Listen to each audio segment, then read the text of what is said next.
Super star classes में स्वागत है आपका। आज हम लोग हिस्ट्री के एक महत्वपूर्ण चैप्टर जैन धर्म को डिस्कस करेंगे। यहाँ से एग्ज़ाम में बार बार प्रश्न बनते हैं जो एग्ज़ाम में पूछे जाते हैं। हम लोगों ने पिछले पार्ट में पढ़ा जैन धर्म में कौन कौन से तीर्थंकर हुए। साथ ही हम लोगों ने महावीर स्वामी से संबंधित प्रश्नों को अच्छे से समझा। आज हम लोग जैन दर्शन एवं जैन शासकों से रिलेटेड मोस्ट इम्पॉर्टेंट बुक्स और जैन शासकों को जानेंगे। आइए वीडियो को स्टार्ट करते हैं। अब आइए नेक्स्ट प्रश्न को डिस्कस करते हैं जैन दर्शन को। मतलब कहने का मीन्स क्या है कि महावीर स्वामी या उस धर्म से रिलेटेड जितने भी लोग थे, जितने भी तीर्थंकर थे, उन्होंने दुनिया में जो उपदेश दिए, जो उपदेश थे वो काफ़ी वास्तविक थे और उन्होंने कई सारी चीज़ों को लोगों में प्रसारित किया। जनता में अपने अनुयायियों को काफ़ी ज्ञान प्रदान किया। जैन दर्शन में क्या मुख्य बातें थीं, आइए उनको डिस्कस कर लेते हैं। क्योंकि जैन धर्म भारत में बड़ी तेजी के साथ फैला था। जैन दर्शन क्या है? पुनर्जन्म, यानी जैन लोग किस में विश्वास करते हैं? पुनर्जन्म में। किस में विश्वास करते हैं? पुनर्जन्म में विश्वास करते हैं, कर्मवाद में। तो पुनर्जन्म और कर्मवाद में विश्वास करने वाले थे। जैन दर्शन का ये मुख्य लक्षण है या कह सकते हैं मुख्य विशेषता है। जन्म मृत्यु का कारण है, कर्म फल है। ये इनकी मुख्य बात। जन्म मृत्यु का कारण है, कर्म क्या है? फल है। आत्मावादी दर्शन इन्होंने दिया। अनीश्वरवादी दर्शन, कहने का मतलब इन्होंने आत्मा को तो माना लेकिन ईश्वर को नहीं माना। जैन दर्शन ने पुनर्जन्म को स्वीकार किया, कर्मवाद का विश्वास किया, साथ ही साथ जन्म जन्म को मृत्यु का कारण माना और आत्मा को माना लेकिन ईश्वर को कहीं नहीं माना। ये जैन दर्शन की शिक्षाएं थीं। अहिंसा पर सर्वाधिक बल दिया, यानी जितने भी जैनी राजा भारत में हुए उन्होंने हिंसा को त्याग दिया। इसी इसी वजह से भारत के जितने भी शासक हुए वो दूसरे देशों में अभियान नहीं किया, क्योंकि भारत में तब आपका जैन धर्म और आपका बौद्ध धर्म ये दोनों विकसित हो चुके थे उस काल समकाल, मतलब उन्हीं के समय। और उस समय के जितने भी बड़े प्रतापी राजा हुए उन सभी राजाओं ने, प्राचीन भारत के राजाओं ने दुनिया के अन्य देशों में कम से कम अभियान किए या ना के बराबर अभियान किए। और कारण था क्योंकि हम लोगों के यहाँ ऐसे ऐसे कहने का मीन्स ऐसे धर्म थे जो किसी ना किसी शांति की राह पर चलने के लिए बात करते हैं। अब अहिंसा पर सर्वाधिक बल दिया। अहिंसा का मतलब होता है जाने या अनजाने में हिंसा ना करना। अब इम्पोर्टेंट फैक्ट जो एग्ज़ाम में कई बार पूछा जाता है, आइए उसको डिस्कस करते हैं। स्यादवाद या अनेकांतवाद या इसी को बोलते हैं सप्तभंगी सिद्धांत, किस दर्शन का है? तो जैन दर्शन में सप्तभंगी सिद्धांत दिया गया। इसी को अनेकांतवाद कहा गया या इसी को क्या कहा जाता है? स्यादवाद। तो मोस्ट इम्पॉर्टेंट प्रश्न बनता है सप्तभंगी सिद्धांत किस दर्शन से रिलेटेड है? तो आपका आंसर हो जाएगा जैन दर्शन से। जैन साहित्य को क्या कहा जाता है? तो आगम कहा जाता है। क्या कहा जाता है? आगम। आइए नेक्स्ट प्रश्न की बात कर लेते हैं। जैन ग्रंथ किस भाषा में लिखे? तो प्राकृत भाषा या अर्धमागधी भाषा में लिखे गए। कहने का मीन्स क्या है? जैन ग्रंथों को किस भाषा में लिपिबद्ध किया गया? तो आपका आंसर हो जाएगा प्राकृत भाषा में या अर्धमागधी भाषा में। अब क्या खास बात है? कल्प सूत्र, जहाँ से प्रश्न बनते हैं एग्जाम के लिए। कल्प सूत्र किसने लिखा? तो ये रचना जो लिखी थी कल्प सूत्र भद्रवाहु ने। किसने लिखी थी? भद्रवाहु ने। और किस भाषा में? संस्कृत भाषा में। यानी कहने का मीन्स उस समय संस्कृत काफ़ी विकसित भाषा के रूप में भारत में उभरी थी, क्योंकि हमारे भारत में ऋग्वैदिक कालीन सभ्यता का विकास बहुत तेज़ी के साथ हुआ था और इसके बाद ये सारे धर्म हमारे भारत में काफ़ी विस्तारित हुए और साथ साथ दुनिया के कई देशों में भी इनका विस्तार हुआ। जैसे बौद्ध धर्म का दुनिया के कई सारे देशों में इसका विस्तार हुआ। आइए बात करते हैं भगवती सूत्र की। भगवती सूत्र में जो वर्णन मिलता है मतलब कह सकते हैं षोडश महाजनपद का उल्लेख कहाँ मिलता है? तो आपका आंसर हो जाएगा भगवती सूत्र में। और इसी भगवती सूत्र में महावीर स्वामी का जीवन परिचय देखने को मिलता है। एग्जाम में प्रश्न पूछा जाता है कि महावीर स्वामी का जीवन परिचय किस रचना ये कह सकते हैं किस साहित्य में मिलता है? तो आपका आंसर हो जाएगा भगवती सूत्र में। तो भगवती सूत्र रचना जो है उनमें दो चीज़ें हैं, षोडश महाजनपद और साथ ही साथ महावीर स्वामी का जीवन परिचय देखने को मिलता है या इसमें लिखित है। आइए बात करते हैं आचरांग सूत्र किसने लिखे? तो ये जैन भिक्षुओं के नियम है। आचरांग सूत्र में है क्या चीज? तो जैन भिक्षु जो होते थे उस समय उनके नियम है आचरांग सूत्र में। कल्प सूत्र आपको पता है कि भद्रबाहु की रचना है संस्कृत भाषा में। भगवती सूत्र में क्या मिलता है? षोडश महाजनपद और महावीर स्वामी जी के जीवन परिचय का वर्णन। 5 जैन तीर्थंकरों की भूमि किसे कहा जाता है? तो आपका आंसर हो जाएगा अयोध्या। अयोध्या को 5 जैन तीर्थंकरों की जन्म भूमि कहा जाता है। मोस्ट इंपॉर्टेंट प्रश्न है आपका। आइए बात करते हैं शंभुनाथ की जन्मस्थली किसे कहा जाता है? तो आपका आंसर हो जाएगा श्रावस्ती। उसी को बोलते हैं श्रावस्ती को सहित महत। तो शंभुनाथ का जन्म कहाँ हुआ था? तो आपका श्रावस्ती में। संवेद शिखर ये कहाँ पर पड़ता है? तो आपका आंसर हो जाएगा संवेद शिखर कहाँ पड़ता है? झारखंड में। कहाँ पर पड़ता है दोस्तों? झारखंड में। यहाँ पर खास बात क्या रिलेटेड थी? 20 तीर्थंकरों का अनेक ऋषि मुनियों ने मोक्ष प्राप्त किया था। 20 तीर्थंकरों के साथ अनेक ऋषि मुनियों ने यहाँ पर मोक्ष प्राप्त किया था। तो इस जगह का क्या नाम है? संवेद शिखर, जो कि झारखंड में पड़ती है। मोस्ट इंपॉर्टेंट प्रश्न आपका एग्जाम के लिए, सुपर टेट के लिए मोस्टली और लेखपाल के लिए। प्रमुख जैन संगीतियाँ और सम्मेलन। तो कहने का मतलब जैन संगीतियाँ कौन कौन सी हुई? विद्वान, इसे कह सकते हैं विद्वानों की बैठक। अब आप लोग समझ गए होंगे विद्वानों की बैठक को ही हम क्या उस समय बोलते थे? तो सम्मेलन बोलते थे, या उन्हीं को कहा जाता था संगीतियाँ। प्रथम जैन संगीत कहाँ पर हुई? तो पाटलिपुत्र में। कहाँ पर हुई? पाटलिपुत्र में। कब हुई? तो 320 बीसी में। कब हुई? 320 बीसी में प्रथम जैन संगीत का आयोजन कहाँ हुआ था? तो पाटलिपुत्र में। इसके उस समय अध्यक्ष कौन थे? तो स्थूलभद्र। यानी कहने का मीन्स क्या है? प्रथम जैन संगीत के अध्यक्ष किसे कौन थे? तो आपका आंसर हो जाएगा स्थूलभद्र। और उस समय ये जो संगीत प्रथम जैन संगीत कराई किसने थी? तो आपका most important question, Chandragupta Maurya ने कराई थी प्रथम जैन संगीत का आयोजन पाटलिपुत्र में। और किस अध्यक्ष थे इसके? स्थूलभद्र। और यहाँ पर जैन ग्रंथों को लिपिबद्ध किया था। प्रथम जैन संगीत में मुख्य जो कार्य हुआ था दोस्तों, जैन ग्रंथों को लिपिबद्ध किया गया था। प्रथम जैन संगीत बुलाई किसने थी? तो चंद्रगुप्त मौर्य ने। अध्यक्ष कौन बने थे? तो स्थूलभद्र। और कहाँ पर हुई थी? तो आपका आंसर हो जाएगा पाटलिपुत्र। और कब हुई थी? तो आपका आंसर हो जाएगा 320 बीसी। आइए नेक्स्ट प्रश्न की चर्चा करते हैं। जैन धर्म 2 भागों में बट गया। श्वेतांबर कहलाए उदारवादी, दिगंबर कहलाए रूढ़वादी।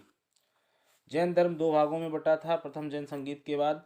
तो श्वेतांबर उदारवादी, दिगंबर क्या कहलाते हैं? रूढ़वादी। श्वेतांबर जो आपका है वो उदारवादी लोग थे, ये वस्त्र पहनते थे कहने का मतलब, और इसका नेता था स्थूलभद्र। दिगंबर क्या कहलाते हैं? रूढ़वादी। जो जैन धर्म का मतलब जो दूसरा संप्रदाय था दिगंबर संप्रदाय, उन्हें रूढ़वादी कहा जाता है। ये वस्त्र नहीं पहनते थे। तो एग्जाम में प्रश्न पूछा जाता है कि कौन जैन अनुयायी वस्त्र नहीं पहनते हैं? तो आपका आंसर हो जाएगा दिगंबर। और इसके नेता कौन थे? तो भद्रबाहु। जबकि श्वेतांबर उदारवादी थे और ये वस्त्र पहनते थे। तो ये इनके नेता कौन थे? तो स्थूलभद्र।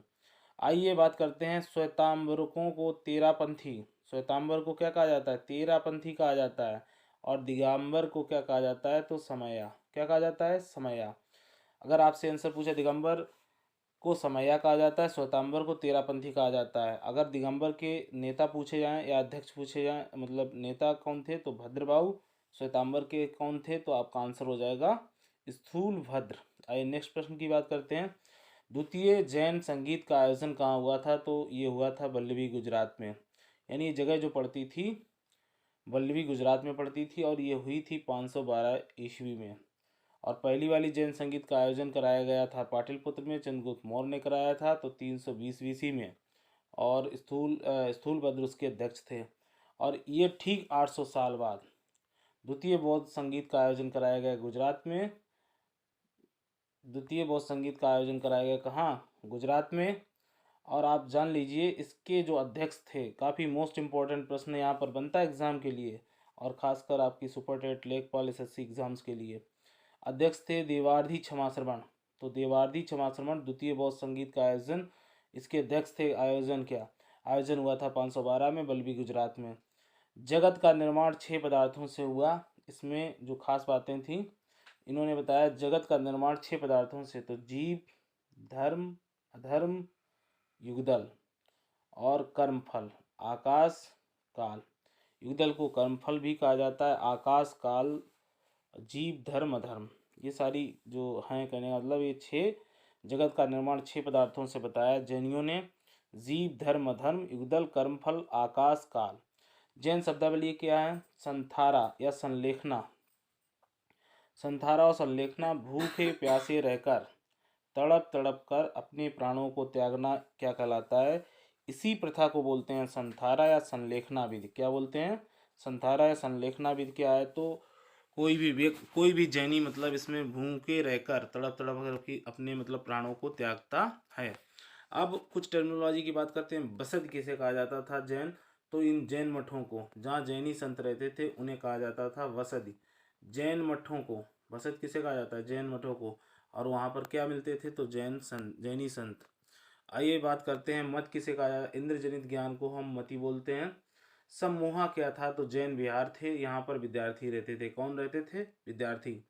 अष्टमंगल यानी जो शब्दावली है, जो शब्दावली है जैनियों की, अष्टमंगल क्या था? 8 शुभ चिन्ह।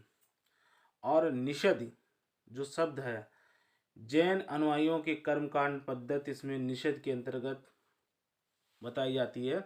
और निर्वाण क्या था उस समय? तो मोक्ष। जैन शब्दावली में निर्वाण मोक्ष को कहा जाता था। निर्झरा क्या था? त्रिरत्नों के पालन से कर्म फलों का समापन ही निर्झरा था। तो निर्झरा क्या था? त्रिरत्नों के पालन से कर्म फलों का समापन ही क्या था? निर्झरा। कर्नाटक के हासन जिले में श्रवणबेलगोला, काफी मोस्ट इंपॉर्टेंट प्रश्न बनता है यहाँ से। श्रवणबेलगोला नामक स्थान पर चामुंडराय ने 17.5 मीटर ऊंची गोमेश्वर या बाहुबली की मूर्ति को बनवाया था। अब आपसे प्रश्न पूछा जाता है, जो श्रवणबेलगोला है वो आपका कहाँ पड़ता है? तो कर्नाटक के हासन जिले में। और यहाँ पर मूर्ति का निर्माण कराया गया था, बाहुबली की मूर्ति का निर्माण, या इसी को बोलते हैं गोमेश्वर। और ये करवाई थी चामुंडराय ने। मोस्ट इंपॉर्टेंट प्रश्न है, बाहुबली की मूर्ति का किसने निर्माण कराया था? तो चामुंडराय ने। किस जगह पर कराया गया था? तो श्रवणबेलगोला। आइए नेक्स्ट प्रश्न की बात करते हैं। ऋषभ देव के पुत्र थे। अब आपसे प्रश्न पूछता है, एग्जाम में पूछा जाता है कि ऋषभ देव के पुत्र कौन थे? तो चामुंडराय। इस मूर्ति का महामस्तिकावेश, जो मूर्ति है बाहुबली की, उसका महामस्तिकाभिषेक होता है प्रति 12 वर्षों बाद। यानी 12 वर्ष बाद ऋषभ देव के पुत्र जो थे चामुंडराय, तो उन्होंने बनवाई थी कौन सी मूर्ति? बाहुबली। उसी का 12 वर्षों बाद क्या होता है? महामस्तिकाभिषेक। प्रमुख जैन शासक महापदम नंद और घनानंद, यानी घनानंद के जो पिता थे महापदम नंद, ये जैनी थे। कौन थे? जैनी। एग्जाम में प्रश्न पूछा जाता है, आपसे एक भी प्रश्न पूछा जा सकता है, घनानंद के समकालीन कौन सा विदेशी शासक भारत में आक्रमण किया था? तो आपका आंसर हो जाएगा सिकंदर महान ने, अलेक्जेंडर द सिकंदर ने किया था, अलेक्जेंडर ने। और बिम्बिसार अजातशत्रु, अजातशत्रु ने चूंकि प्रथम बौद्ध संगीत का आयोजन जो आपका था वो कराया था, प्रथम बौद्ध संगीत का आयोजन कराया था अजातशत्रु ने। लेकिन ये किसका पुत्र था? तो बिम्बिसार का। तो बिम्बिसार अजातशत्रु दोनों की जैनी शासक थे। कैसे शासक थे?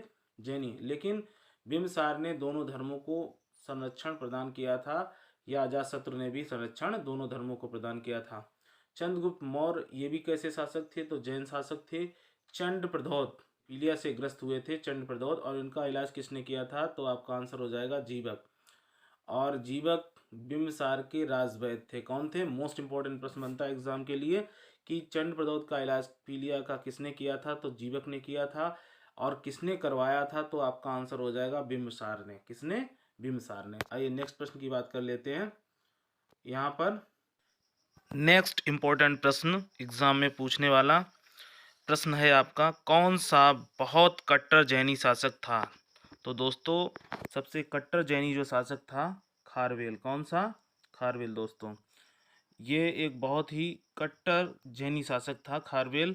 आइए नेक्स्ट प्रश्न की चर्चा करते हैं। कौन सा जैनी शासक पहले देवी की पूजा करता था और बाद में जैन भिक्षु बना? तो एक प्रश्न आप जान लीजिए दोस्तों। अमोघवर्ष कौन सा शासक? अमोघवर्ष एक ऐसा जैनी शासक था जो पहले देवी की पूजा करता था, बाद में इसने किस धर्म को अपना लिया? जैन धर्म को। और साथ ही क्या बन गया? जैन भिक्षुक बन गया, या जैन भिक्षु। और कुछ अन्य शासक जैसे जो जैनी थे, जैसे सिद्धराज ये भी जैनी शासक हुआ, जयसिंह ये भी जैनी शासक था, और कुमारपाल। आइए नेक्स्ट प्रश्न और मोस्ट इम्पॉर्टेंट प्रश्न की बात करते हैं। पहला शिष्य महावीर स्वामी का कौन था? तो उनके जो दामाद थे जमाल, ये इनके प्रथम शिष्य भी थे और साथ ही ये बाद में क्या बने? दामाद। आइए मोस्ट अगला नेक्स्ट इम्पॉर्टेंट प्रश्न, प्रथम जैन भिक्षुणी किसे कहा जाता है? या ये कह सकते हैं महावीर स्वामी की प्रथम शिष्या कौन थी? तो राजकुमारी चंदना। कौन थी? राजकुमारी चंदना प्रथम। आइए नेक्स्ट प्रश्न की बात करते हैं। महावीर स्वामी की मृत्यु 468 बीसी में और कहाँ पर हुई थी? तो पावापुरी में। कहाँ पर हुई थी? पावापुरी में। जो सुस्तपाल का महल था, मल्ल के राजा सुस्तपाल के महल में हुई थी महावीर स्वामी की मृत्यु। इसी के साथ जैन धर्म समाप्त होता है और जैन धर्म के अनुयायी पूरी दुनिया में जैनियों का प्रचार प्रसार करते हैं और ये धर्म बहुत तेज़ी के साथ विकसित होता है। तो हम लोगों ने महावीर स्वामी से रिलेटेड जितने भी इम्पोर्टेंट प्रश्न थे उन सभी प्रश्नों को समझा और जाना, और आगे भी हम कोशिश करेंगे आपके लिए एक से एक बेहतर वीडियो और इम्पोर्टेंट वीडियोज़ को हम डिस्कस करते रहेंगे। So guys, thank you.